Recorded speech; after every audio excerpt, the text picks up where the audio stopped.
ഞാൻ കുറച്ച് ദിവസമായിട്ട് പ്രോഗ്രാമുകൾക്കൊന്നും പോയിട്ടില്ല. ആദ്യമായിട്ടാണ് ഇപ്പോൾ ഇങ്ങനെ ഒരു പബ്ലിക് ഫങ്ഷന് വരുന്നത്. അത് നിങ്ങളൊക്കെ അറിഞ്ഞു കാണും. അങ്ങനെ ഒരു ഫങ്ഷനിൽ വെച്ചിട്ടാണ് പെട്ടെന്നൊരു എനിക്ക് ഉണ്ടാവുന്നൊരു പ്രോബ്ലം ഉണ്ട്. വേഗസ് ഉള്ള നമ്മുടെ ഒരു നെർവിൽ ഇങ്ങനെ വളരെ ഹെക്റ്റിക്കായിട്ടുള്ള പ്രോഗ്രാംസും പുസ്തകങ്ങളൊക്കെ കഴിഞ്ഞ് വരുമ്പോൾ ഞാൻ ഇത്തിരി ക്ഷീണമാകുമ്പോൾ അവൻ കുറച്ച് നേരം എന്നത്തെ ഇങ്ങനെ പെട്ടെന്ന് എൻ്റെ പൾസ് പോകും. അത് 10-15 ദിവസം പോയിട്ടുള്ളതാണ്. പക്ഷെ എൻ്റെ ഒരു ഫങ്ഷനിൽ വെച്ചിട്ട് ആ ഫങ്ഷനിൽ ഞാൻ പോകണ്ടെന്ന് പറഞ്ഞാണ്. എനിക്ക് ക്ഷീണമാണ്. അവിടെ വെച്ച് സംസാരിച്ച് പോയപ്പോൾ പെട്ടെന്ന് അങ്ങനെ വന്നപ്പോൾ എല്ലാവരും കരുതി അച്ഛന് പൾസുമില്ല, ഓർമ്മയില്ല, ശ്വാസമില്ല, ആള് പോയി എന്ന് കരുതി. ആള് പോയാൽ പിന്നെ ചെയ്യാവുന്നതൊരു CPR ആണ്. അപ്പോൾ ഈ ഹോസ്പിറ്റലിൽ CPRനെ കുറിച്ച് എന്തെങ്കിലും ക്ലാസ് എടുക്കണമെങ്കിൽ ഞാൻ വന്ന് എടുക്കാം. കാരണം ഞാൻ നല്ലോണം അത് അനുഭവിച്ച ആളാണ്. ഒരു അസുഖം ഇല്ലാണ്ട് CPR ഫ്രീ ആയിട്ട് കിട്ടിയ ആളാണ്. അപ്പോൾ ഇങ്ങനെ നെഞ്ചത്ത് കിട്ടിക്കുക എന്നുള്ളതൊക്കെ എനിക്ക് ഓർമ്മ ഉണ്ടായിരുന്നില്ല. ഓർമ്മ വന്നപ്പോൾ ബഹളം വെച്ചിട്ട് ഇനി ഒന്നും വേണ്ട, ആശുപത്രിയിൽ നമുക്ക് ഒരു അസുഖമില്ല. പക്ഷെ ആ CPR നമ്മുടെ നെഞ്ചത്ത് നല്ലോണം ഒരു പൊങ്കാലിട്ട പോലെ കുഴപ്പമില്ല. പക്ഷെ ഇന്ന് എനിക്ക് വളരെയധികം സന്തോഷമുണ്ട്. അതിനുശേഷം എത്രയോ പേരാണ്, ഒരു ലക്ഷോപലക്ഷം ആൾക്കാരാണ് പ്രാർത്ഥിക്കുന്നുണ്ട് എന്ന് പറയാൻ എന്നെ വിളിച്ചത്. അതിലൊത്തിരി സന്തോഷമുണ്ട്. ഇവിടെ ഒരു ചില്ലറക്കാരനല്ല, ഫാത്തിമ ഹോസ്പിറ്റൽ ഒരു ചില്ലറക്കാരനല്ല എന്ന് തെളിയിച്ചിരിക്കുകയാണ്. ഈ ചില്ലിത്തൊട്ടുകൾ, അതായത് ബൈബിളിൽ പറയുന്നുണ്ടല്ലോ, 2 ചില്ലിത്തൊട്ടുകളാണ് ചെമ്പ് നാണയങ്ങളാണ് ആ വിധവ ഇട്ടത്. അപ്പോഴാണ് പറഞ്ഞത് ഇതാണ് ശരിക്കുള്ള കാഴ്ച സമർപ്പണം എന്ന് കർത്താവ് പറഞ്ഞു. നമ്മൾ വിചാരിക്കും വലിയ ലക്ഷോപലക്ഷം കോടിക്കണക്കിന് രൂപ കൊടുക്കുന്നവനും ചെറിയ തുട്ടുകൾ കൊടുക്കുന്നവനും ദൈവത്തിന്റെ സന്നദ്ധിയിൽ ഒപ്പണം. ഒരു വ്യത്യാസവും ഇല്ല. നമ്മൾ ഞാനൊരു 10 ലക്ഷം കൊടുത്തു, ഞാനൊരു 10 രൂപ കൊടുത്തു, ഒക്കെ കൊടുക്കലാണ്. ഞാൻ കഴിഞ്ഞ മാസത്തിലാണ് കിഡ്നി ഫെഡറേഷൻ ഓഫ് ഇന്ത്യയുടെ പുതിയ ഡയാലിസിസ് യൂണിറ്റിന്റെ ഉദ്ഘാടനം കഴിഞ്ഞു. അമേരിക്കയിലുള്ള ഷൈജു എന്ന ചെറുപ്പക്കാരൻ എങ്ങനെയോ എൻ്റെ നമ്പർ കണ്ടുപിടിച്ചിട്ടുണ്ട്. അച്ഛോ, എനിക്ക് എൻ്റെ ഒരു കൊച്ചു മരിച്ചുപോയി.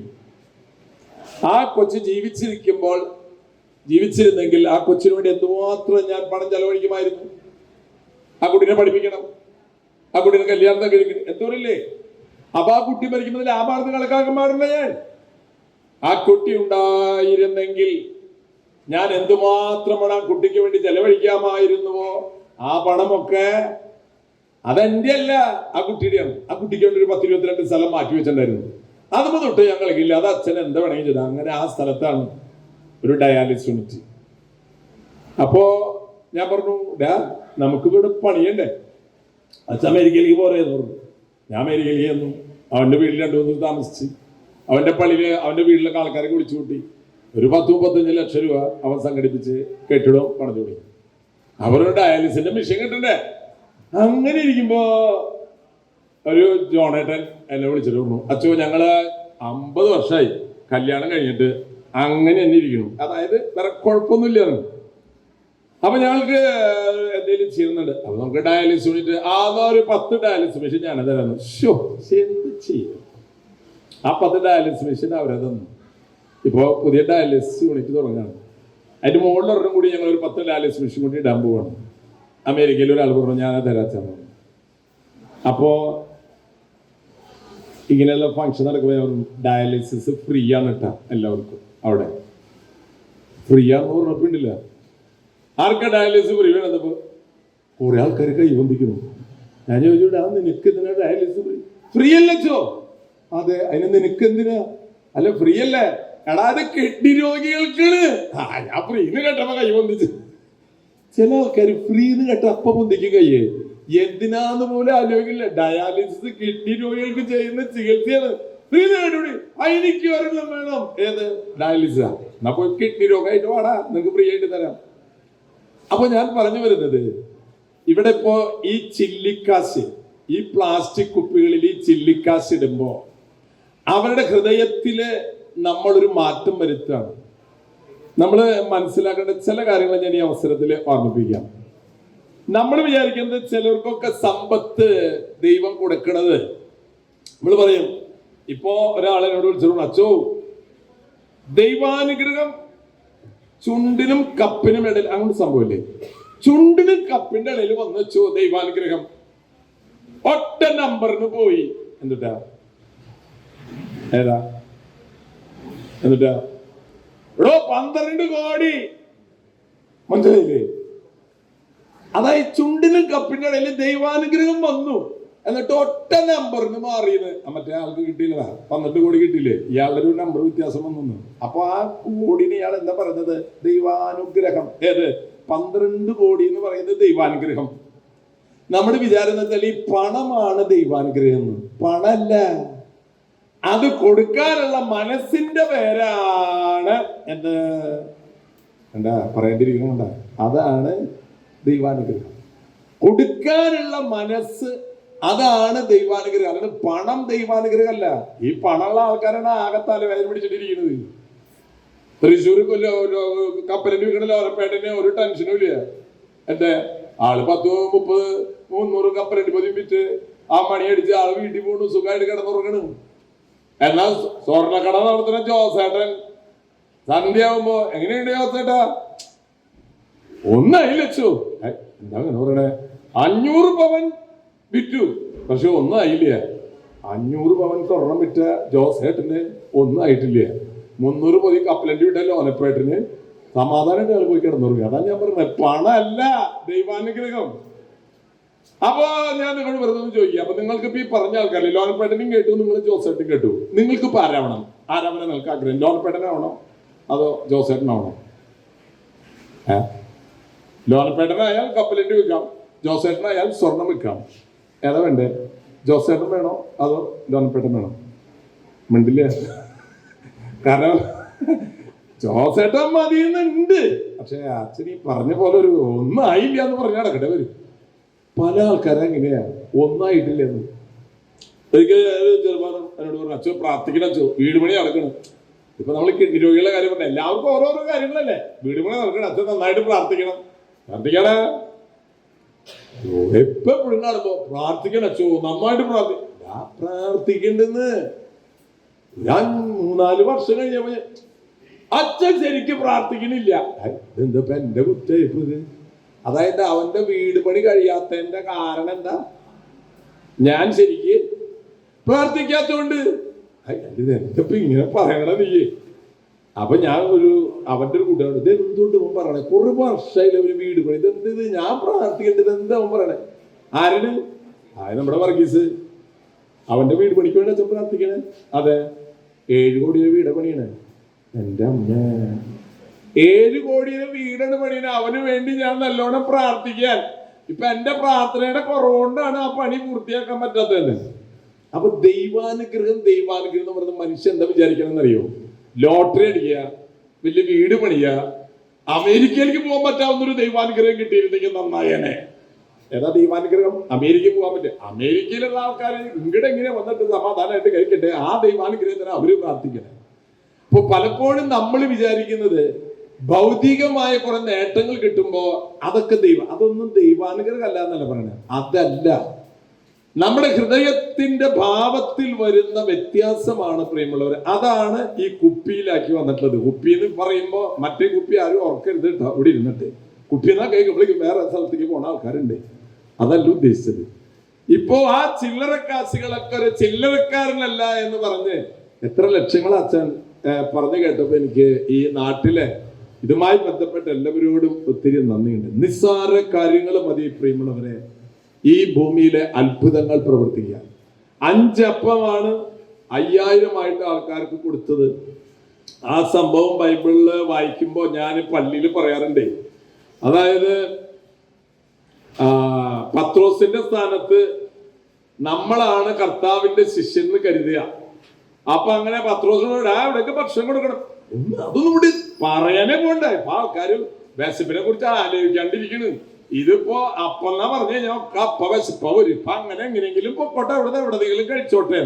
അതെല്ലാവരും മുഖത്ത് ഭയങ്കര ക്ഷീണണ്ട. അപ്പൊ നമുക്ക് അവർക്ക് എന്തെങ്കിലും കൊടുക്കണ്ടേ? പത്രോസ് നീ ഒന്ന് പോയി നോക്ക്. അങ്ങനെ പത്രോസ് നോക്കാൻ പോയി. പത്രോസ് നോക്കാൻ വേണ്ടി ഒരു വരവ് വന്നിട്ട് കർത്താവിനൊന്ന് സൈഡിലേക്ക് മാറ്റി നിർത്തിയിട്ട് ചെവിട്ടില്ല. കുഴപ്പമില്ല, ആദ്യം തന്നെയാണ് ഞാൻ പറയാൻ പോകുന്നത്. അപ്പോ പത്രോസിനെ ഇങ്ങോട്ട് മാറ്റി നിർത്തിയിട്ടുണ്ടില്ല, അല്ല കർത്താവിനെ മാറ്റി നിർത്തിയിട്ട് ചെവിട്ടില് പത്രോസ് പറഞ്ഞു, എന്ത് അതെ വിഷമിക്കണ്ട, ഇവിടെ ഒരു ബാലന്റെ കയ്യില് 5 അപ്പവും 2 മീനും ഞാൻ കണ്ടുണ്ട്, ഇവരൊക്കെ ഒന്ന് പോട്ടെ, നമുക്കുള്ള കാര്യം ഞാൻ ഏർപ്പാടാക്കിയിട്ടുണ്ട്.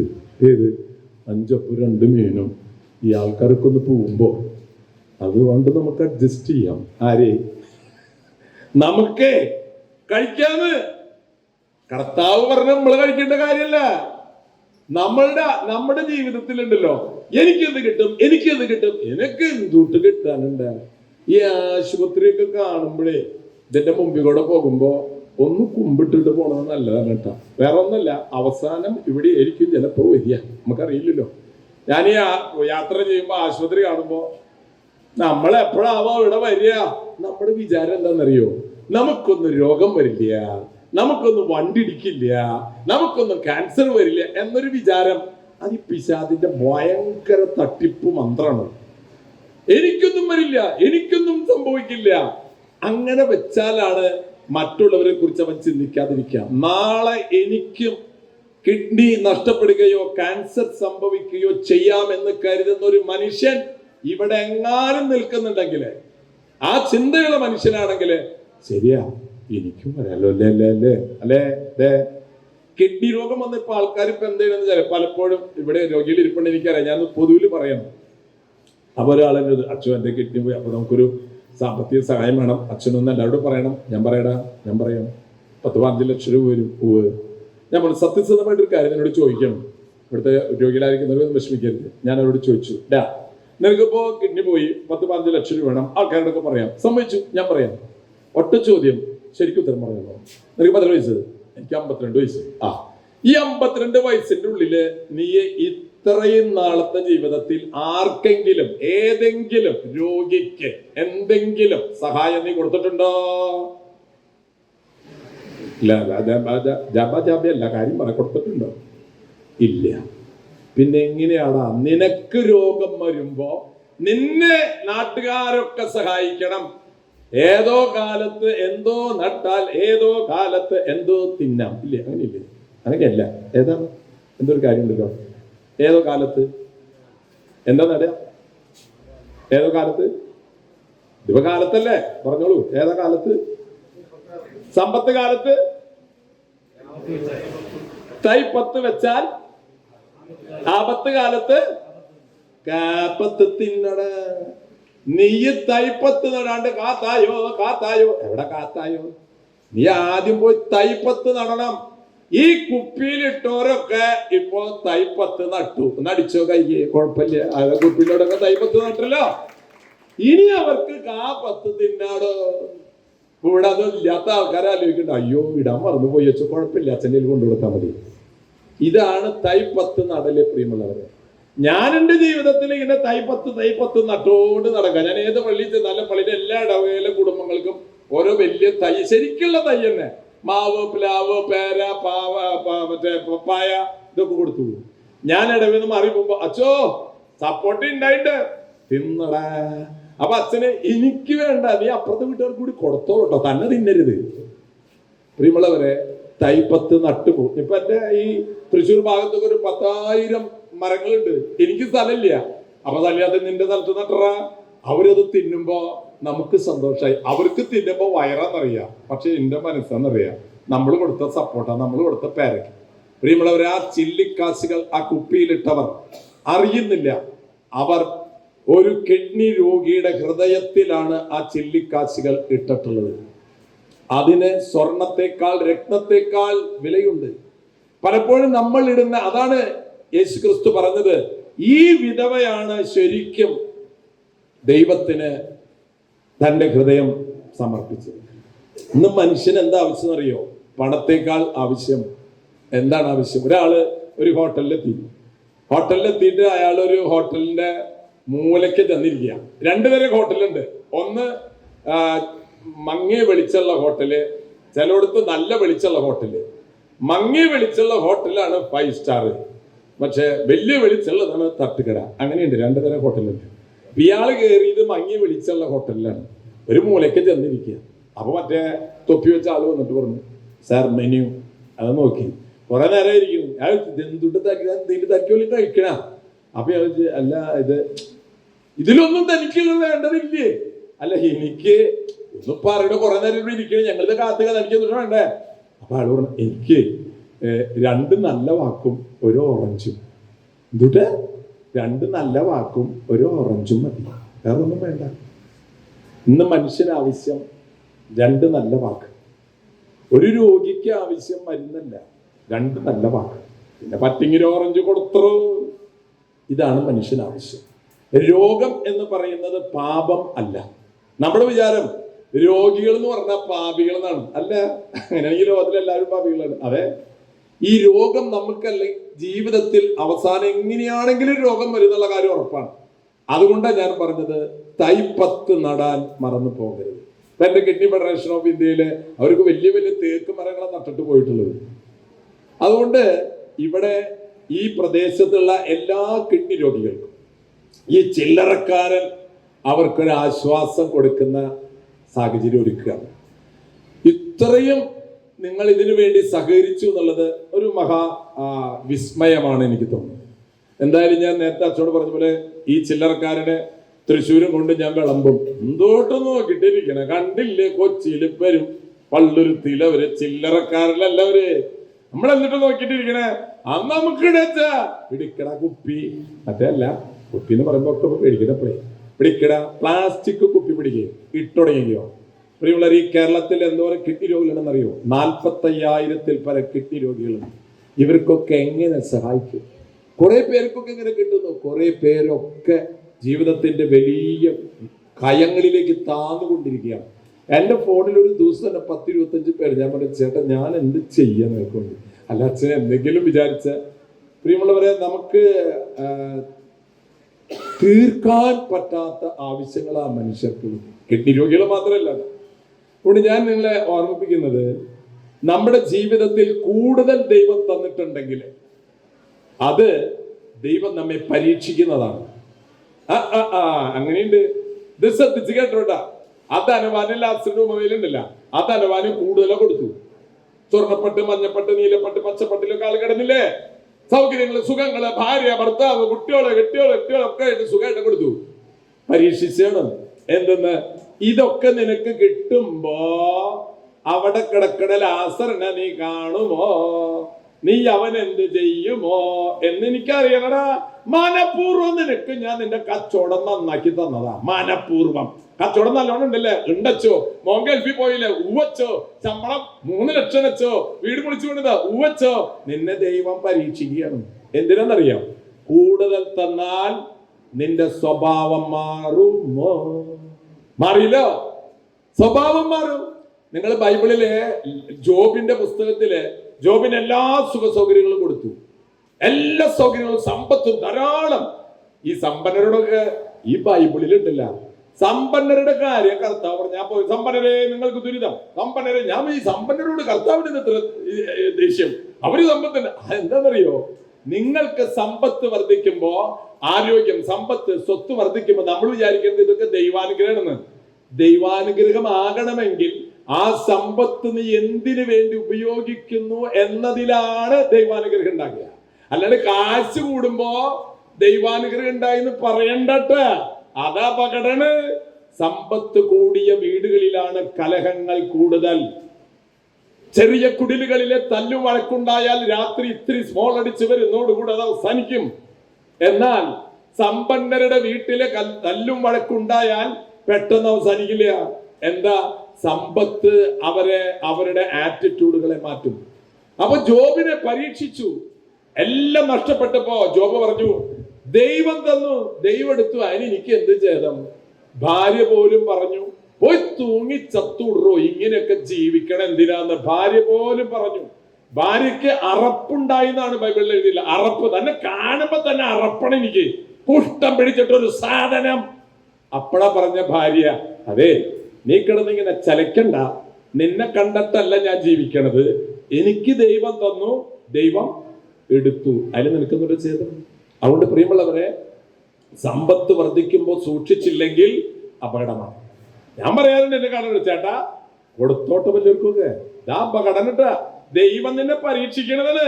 കൂടുതൽ സമ്പത്തും സൗകര്യങ്ങളും സുഖങ്ങളും തരുമ്പോ നമ്മുടെ വിചാരത്തൊക്കെ ദൈവാനുഗ്രഹമാണെന്ന്. അതെ, ദൈവാനുഗ്രഹമാണ്. പക്ഷെ ദൈവം നിന്നെ സൂക്ഷിച്ച് വീക്ഷിക്കും. നീ എന്താ ചെയ്യാൻ പോണെന്ന് എനിക്കൊന്ന് കാണണം. ഈ ലോട്ടറി കടിയിലില്ലേ, ചില ആൾക്കാർക്ക് നിങ്ങൾ ഈ ലോട്ടറി അടിച്ച് നമ്മുടെ സമ്പത്തല്ലത്, വല്ലവരുടെ കാശിന് അധ്വാനിക്കാത്ത പണം നമ്മുടെ ജീവിതത്തിൽ വന്നാൽ സൂക്ഷിക്കണം. ഞാൻ ഈ ലോട്ടറി കിട്ടിയിട്ടുള്ള ആൾക്കാരുടെ ഒക്കെ ലൈഫ് പോയി നോക്കി. പല ആൾക്കാരുടെയും ലൈഫ് പോഞ്ഞാട്ടിയായിട്ടുണ്ട്. ചിലവരൊക്കെ കാട്ടം കയറി ആകെ തകർന്നു പോയിട്ടുണ്ട്. ഞാൻ UK വന്നപ്പോ ഒരു നൈജീരിയക്കാരനാണ്, കോടാനുകോടിയുടെ ലോട്ടറി കിട്ടിയവന്. അവന്റെ കഥ കിടഞ്ഞ് ഞെട്ടിപ്പോയി. അവൻ ലോട്ടറി കിട്ടിയപ്പോ വാങ്ങിയെന്നറിയോ, ഒരു പ്ലെയിനാ വാങ്ങിച്ചു. കാശിട്ടില്ല, യാത്ര ചെയ്യുന്ന പ്ലെയിനിൽ പോയ ഒരു പ്ലെയിനാ വാങ്ങിച്ചു. അപ്പോഴേക്കും ബാങ്ക് നിനക്ക് ലോൺ തരാം. അവസാനം കാട്ട മുട്ടിയിട്ട് അവസാനം സൂയിസൈഡ് ചെയ്തു. ഇപ്പൊ നിങ്ങൾക്ക് ലോട്ടറി കിട്ടാത്തതിൽ ഒരു സന്തോഷം തോന്നുന്നില്ലേ? ഇല്ല, കിട്ടാത്തതില് ഒരു ചെറിയൊരു സന്തോഷം തോന്നുന്നുണ്ട്. അപ്പൊ അതുകൊണ്ട് പറയുള്ളവരെ, നമ്മുടെ വിചാരം കിട്ടുമ്പോഴാണ് സന്തോഷം അല്ല, കിട്ടുന്നത് പങ്കുവെക്കുമ്പോഴാണ് നിങ്ങൾക്ക് സന്തോഷം ഉണ്ടാക്കുക. കിട്ടുന്നതിൽ ഭയപ്പെടുക.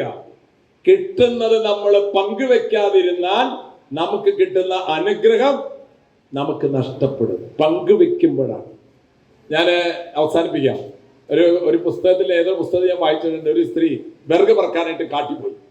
ബെർഗ് പറക്കാൻ കാട്ടിപ്പോയപ്പോ കഥയാണല്ലോ, നിലത്തൊരു നക്ഷത്രം വീണെടുക്കണം ആകാശത്തന്നെ. നല്ല തിളക്കം. ആ സ്ത്രീ ആ നക്ഷത്രം എടുത്ത് വീട്ടിൽ കൊണ്ടുവന്നു. ആ ഗ്രാമത്തിൽ കണ്ടപ്പോ ഇത് എവിടുന്നത്, എനിക്ക് ബെർഗ് പറക്കാൻ പോയപ്പോ കിട്ടി ഇതൊരു നക്ഷത്രം ആകാശത്ത് വീണ് എടുക്കണം. അത് എടുത്തു കൊണ്ടിട്ട് ഈ സ്ത്രീ വീടിന് മുമ്പിൽ ഇങ്ങനെ തൂക്കി. അപ്പൊ അവിടെയുള്ള ആൾക്കാരും എല്ലാവരും കൂടി, നക്ഷത്രടാ, എന്തിനു ഭംഗിയടാ, നിറച്ച ആൾക്കാരും കൂടി നിൽക്കുക. അപ്പോൾ ഈ പെണ്ണിന്റെ ഭർത്താവ് വരുന്നത് നല്ല ഫിൽറ്റർ, അല്ല ഞാനീ ബെർഗ് പോയപ്പോ നക്ഷത്രം കിട്ടി.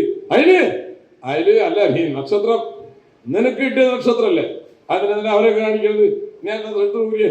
അതുകൊണ്ട് അടുക്കളയിലോണ്ടാ തൂക്കിയോട് ആ നക്ഷത്രം കെട്ടു. മനസ്സിലായ?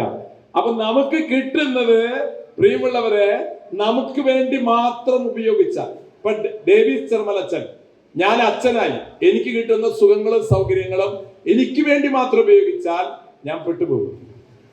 തമ്പരാൻ ചോദിക്കും, നിന്നെ എന്തിനാ അച്ഛനാക്കിയത്? നിന്നെ കൊണ്ട് കുറെ കാര്യങ്ങൾ, നിനക്ക് എന്തിനാ സമ്പത്ത് തന്നത്? നിന്നെ എന്തിനാ ഡോക്ടറാക്കിയത്? നിന്നെ എന്തിനാ ഒരു നഴ്സാക്കിയത്? ചോദിക്കും. അപ്പൊ പറയാൻ പറ്റണം, ഞാൻ എനിക്ക് കിട്ടിയതെല്ലാം എന്റെ സഹോദരങ്ങൾക്ക് പങ്കുവെച്ചത് ദൈവാനുഗ്രഹമാക്കി. മാതാപിതാക്കളെ നിങ്ങൾ പങ്കുവെച്ചില്ലെങ്കിൽ ഉണ്ടല്ലോ, അവസാനം പങ്കുവെക്കേണ്ട വരും.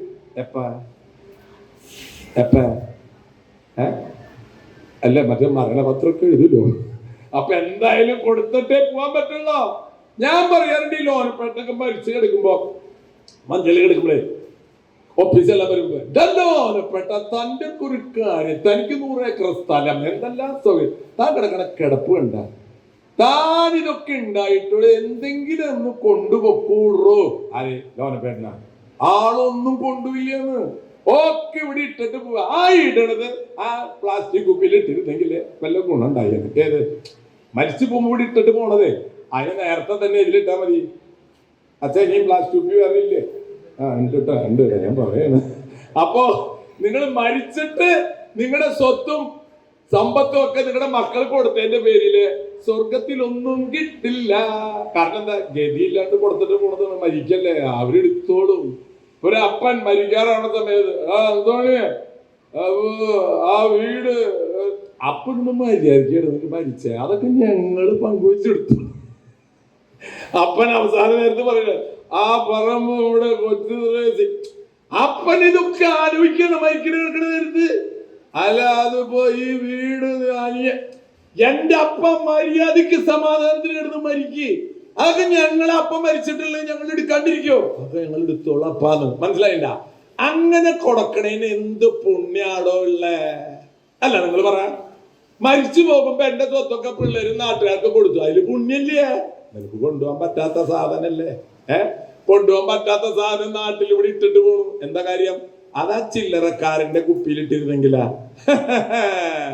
അതിനാൽ നല്ല കാലത്ത് എന്ത് നടണം? തൈപ്പത്ത് നട്ട് ആപത്ത് കാലം. നമ്മുടെ വിചാരം നമുക്കൊന്നും ആപത്ത് വരില്ല എന്ന് വിചാരിക്കണേ. വെട്ടോടി നടന്നു പോണ മേത്തേക്ക് ലോറി വന്ന് കയറണത് ഇതെന്റെ മേത്ത് കയറില്ല. മിണ്ടണ്ട, വന്നിടിച്ചു. ഇയാളൊരു തെറ്റും ചെയ്തിട്ടില്ല. റോട്ടിൽ കൂടെ പോണ ആളുടെ മേത്തേക്ക് ലോറി വന്ന് കയറിയന് ഞാൻ എന്ത് പാപം ചെയ്തിട്ടാ? അതിനെ ഞാൻ ചോദിക്കണേ. ഇതിനൊക്കെ ഇത്ര നേരമുള്ളോ? 4:30 ചവിടപ്പ്. ആരുടെ? അല്ലെങ്കിൽ ഇടിച്ചാളുടെ കഥ പറഞ്ഞു കഴിഞ്ഞാൽ അധികം വെക്കാനൊന്നും നേരില്ല. പോസ്റ്റ്മോർട്ടം ചെയ്യാനൊന്നും കിട്ടിയില്ലെന്ന്. എന്തേ? വണ്ടി ഇടിച്ചു പോയില്ലേ? ആള് മരിച്ചില്ലേ? ഇത്രയുള്ള നമ്മുടെ ലൈഫ്. അതുകൊണ്ട് ഉള്ള കാലത്ത് ഉള്ള കഞ്ഞിയും ചമ്മന്തിയും പയറൊക്കെ സന്തോഷമായിട്ട് കഴിച്ച് അപ്പുറത്ത് ഇപ്പുറത്ത് വീട്ടിലിടാ വല്ലതും ഉണ്ടോ വീട്ടില്? ഒന്നുമില്ല ചേട്ടാ, നീ ഇങ്ങോട്ട് വന്നേ, നീ ഇതൊക്കെ കൊണ്ടുപോയി കഴിച്ചൻ. അങ്ങനെയൊക്കെ ജീവിച്ചാൽ കിടന്നുറങ്ങുന്നുണ്ടല്ല, ഓ ഒരു പ്രത്യേക ഒരു സുഖം ഇവിടെ കിട്ടും. ഇത് നല്ല പെരുമഴ പെയ്യണ സമയത്ത് അന്തോണിയേട്ടൻ പറമ്പിലേക്ക് കുടയും ചൂടി പോവുക. ഇതെന്തിനാ ഇയാൾക്ക് പെരുമഴ നേരത്തെ രാത്രി 8:30 മണി സമയത്താ പോണത്? എന്തിനാ? അവിടെ ചെന്നിട്ട് ഏറ്റത്തെ പറമ്പിന്റെ സർവേക്കല്ലുണ്ട്. ഈ സർവേക്കല്ലിനെ കുട കക്ഷത്ത് വെച്ചിട്ട് ഇങ്ങോട്ട് പിടിച്ച ഇളക്ക ഐ ലവ് യു എന്ന് പിടിച്ചിട്ട് ഈ സർവേക്കല്ലിനെ 4 ഇളക്ക ഇളക്കി അതിന്റെ അസ്ഥിവാരം വിട്ടു. എന്താ മഴ പെയ്യണണ്ട? തൃശ്ശൂർ കുത്തിയൊലിക്കുക ചെയ്യണേ. അങ്ങനെ കുത്തിയൊലിക്കുന്ന ഒരു മഴ പെയ്താൽ ഈ സർവേക്കല്ലിന്റെ ഗതി എന്താണെന്നുള്ള ആലോചിച്ചിട്ടാ. ഒരു 1/2 സെന്റ് സ്ഥലം അങ്ങോട്ട് നീങ്ങിട്ടാ പോയി കിടക്കണേ. അന്തോണിയേട്ടിന് കിട്ടി എത്ര? 1/2 സെന്റ് സ്ഥലം. ഒറ്റ മഴയത്ത് കുടഞ്ഞുകൂടി പോണം. എന്നിട്ട് ആ സർവേക്കല്ലൊന്ന് ഐ ലവ് യു എന്ന് പറഞ്ഞ അതിന്റെ അസ്ഥിവാരം ഒന്ന് ഇളക്കി വെച്ചാൽ മതി. പിന്നെ എവിടെ സർവേക്കല്ല് കിടക്കണേ? 1/2 സെന്റ് സ്ഥലം കിട്ടിയാ. ഇതെന്തിനാ വർഗീസേ അന്തോണി ഇതൊക്കെ ചെയ്യണേ? ഈ ഭൂമിയിൽ മരിച്ചു കഴിഞ്ഞാല് 6 അടി സ്ഥലം കിട്ടുന്നാണ് പറയണേ. അത് മോഹിച്ചിരിക്കണ്ടാട്ടാ. 6 അടി ഇപ്പൊ വേണ്ടെന്നാണ് വാട്സാപ്പിൽ ഇപ്പൊ ഞാൻ അടുത്ത് കണ്ടത്. പുതിയ തരം സംസ്കാര സംവിധാനം വന്നിട്ടുണ്ടെന്ന് പറയണേ. 6 അടി ഇങ്ങനെ പോകേണ്ട ആവശ്യമില്ല. 6 അടി ഇപ്പൊ ഇങ്ങനെയാണ് ഉണ്ടാക്കുന്നത്. അതായത് താഴേക്ക് 6 അടി. സിബത്തേരിക്ക് നല്ല സൗകര്യമാണത്, മനസ്സിലായില്ല? നമ്മൾ ഇങ്ങനെ കെടുത്തുമ്പോ കണ്ടമാന സ്ഥലം പോകും. അപ്പൊ കുഴി നേരെ ഇങ്ങനെ ആക്കുക. എന്നിട്ട് ആളെ മഞ്ചുണ്ടല്ല നേരെ കുഴിയിലേക്ക് ഇങ്ങനെ ഇറക്കുക. എങ്ങനെയുണ്ട് idea? And idea can change your life. അപ്പൊ എന്തുണ്ടാവും? ഈ കല്ലറയുടെ പൈസ ഒന്ന് നമുക്ക് ഒരു കല്ലറ വാങ്ങിക്കുക, എന്നിട്ട് 3 പീസാക്കുക, അടിയിലേക്ക് കുടിക്കുക.